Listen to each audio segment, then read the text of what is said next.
I'm delighted to be here again to review the passing out parade of another direct short service course 28 of 2019. For the 188 of you that are passing out this morning, there is no doubt that today marks a special day in your lives and the lives of your families and loved ones. This is the beginning of a challenging but rewarding career as officers in the Nigerian Air Force.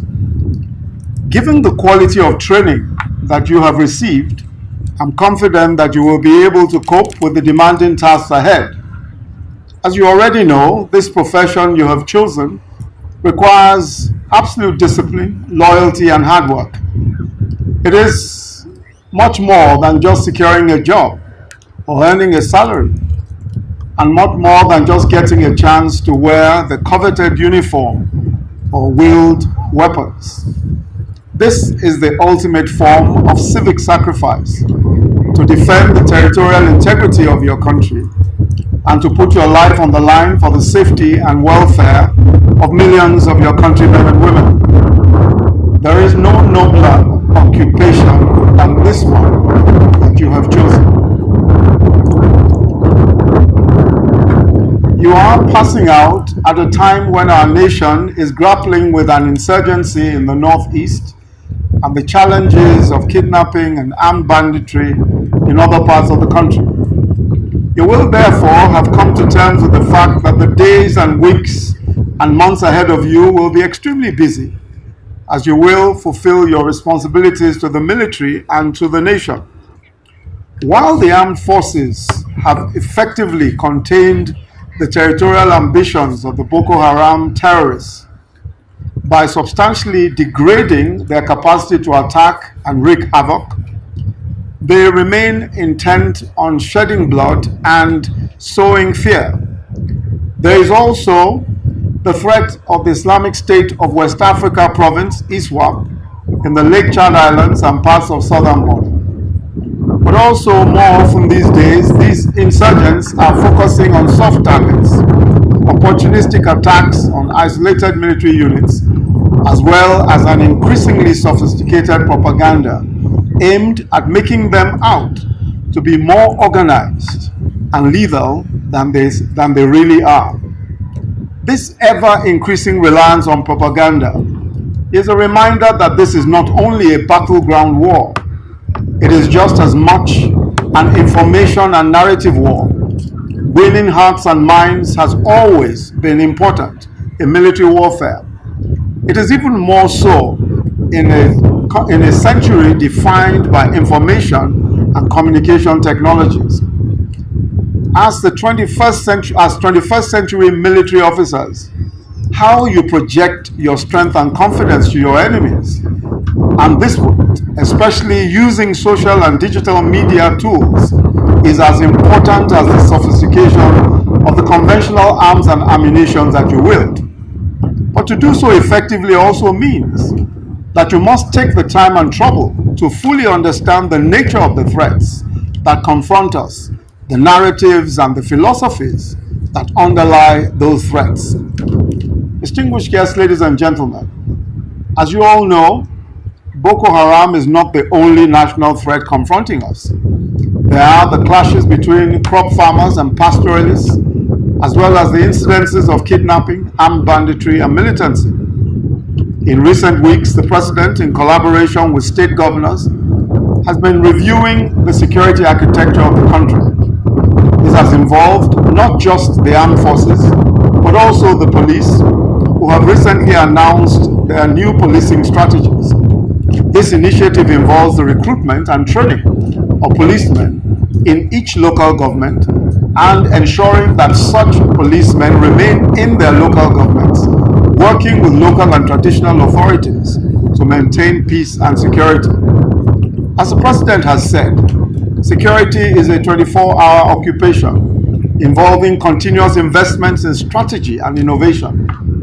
We will continue to take all necessary measures to tackle all forms of criminality across the country and to safeguard the lives and livelihoods of all Nigerians.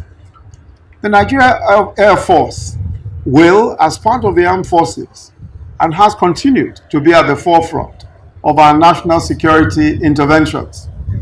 I note in particular the extremely successful digitally accurate bombings of terrorist hideouts by the Nigerian Air Force. In April, the destruction of the Boko Haram mechanic workshop in Borno.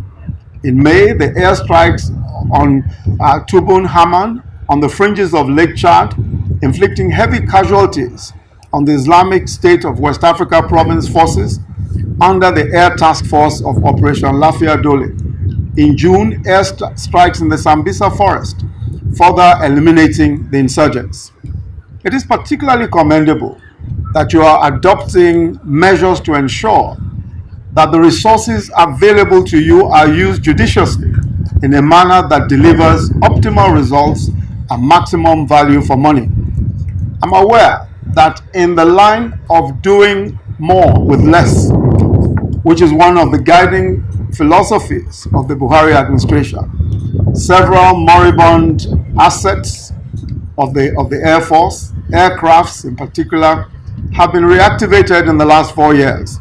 And a lot of effort has gone into building local technical capacity to fix and maintain your operational assets. In addition, the increasing emphasis of the Nigerian Air Force on local innovation is noted. The recent launch of the Segumi, Nigeria's first operational, locally developed unmanned aerial vehicle, is confirmation that you are on the right path. I charge you to continue to be open to innovative ideas and collaborations with the academia and also with the private sector. I'd like to leave today's graduating cadets with this important reminder. This nation is great and can only be greater. We are Africa's largest economy by GDP. States of Nigeria have larger economies than many African states. We have become the last frontier for major economic growth and development. We are the world's largest growers of cassava and yams, and we are top 5 in the world in sorghum, in millet. We are approaching self-sufficiency in paddy rice production. Our potential in technology and entertainment have been attracting huge attention. First is the market. We have 174 million GSM phones. We are top 10 telephone users in the world. And we have the highest percentage of people who use the internet on their mobile phones in the whole world. We are also number 2 in mobile internet banking in the world. 17 million Nigerians are on Facebook and several other social media platforms. Microsoft has announced that it will establish a $100 million African Development Center in Nigeria because they recognize our capacity. We are today building our own drones. Segumi is one perfect example of that. But not only are we building drones, we are also making our own spare parts for our aircrafts. We are also manufacturing today several different armed transport carriers, personnel, APCs, and all sorts of different military platforms. All of these are things that Nigerians are doing here in this country. Just last week, we saw at the Army Day, minesweepers, sophisticated minesweepers that are actually manufactured here in Nigeria. In a few short years, this country will be by far the greatest military force in Africa and certainly the most developed economy in Africa. All of these have been built on the sacrifices of many, the blood and sweat of many men and women, especially of the armed forces. What will undermine our efforts now and in the future is disunity. All of those who are preaching narratives of division, especially along ethnic and religious lines. We must resist all who try to destroy our present gains and in particular our future. The future of our country is bright. All we need to do is to keep focused. not to allow any to preach any divisions amongst us. If we remain stable and united, everything that we desire for our great country will be ours. As I conclude this address, let me commend the Chief of Air Staff for providing inspiring leadership for our Air Force. Your farsightedness and innovativeness has greatly advanced the prestige and capacity of the Air Force. Our gratitude also goes to everyone involved in the training that these graduating cadets have enjoyed during their time here. The Air Officer Commanding Ground Training Command, the Commandant of the Military Training Center, and all the hardworking men and women who are the committed tutors and trainers of these graduating cadets. As the gatekeepers of a major pipeline of talent for the Nigerian Armed Forces, I implore you to continually strive to devise ways of improving the quality of training that you provide. To the Governor of Kaduna State, thank you for being a welcoming and supportive host to various units and bases of our armed forces. On our part as the federal government, we will continue to give priority attention to the operational requirements and the welfare of the personnel of the Nigerian Armed Forces. Finally, let me extend on behalf of the President, Commander-in-Chief of the Armed Forces, President Muhammadu Buhari, and on behalf of the entire country, our heartfelt congratulations to the graduating cadets. This is both the end of one important journey and the start of another, a longer and potentially more fulfilling one. We rejoice with you and members of your families, friends, and loved ones. They have every reason to be proud of you and what you have achieved, and to look forward with excitement to what the future holds for you. On this note, I wish you all happy celebrations today and a safe journey back to your various destinations. Thank you, and God bless the Federal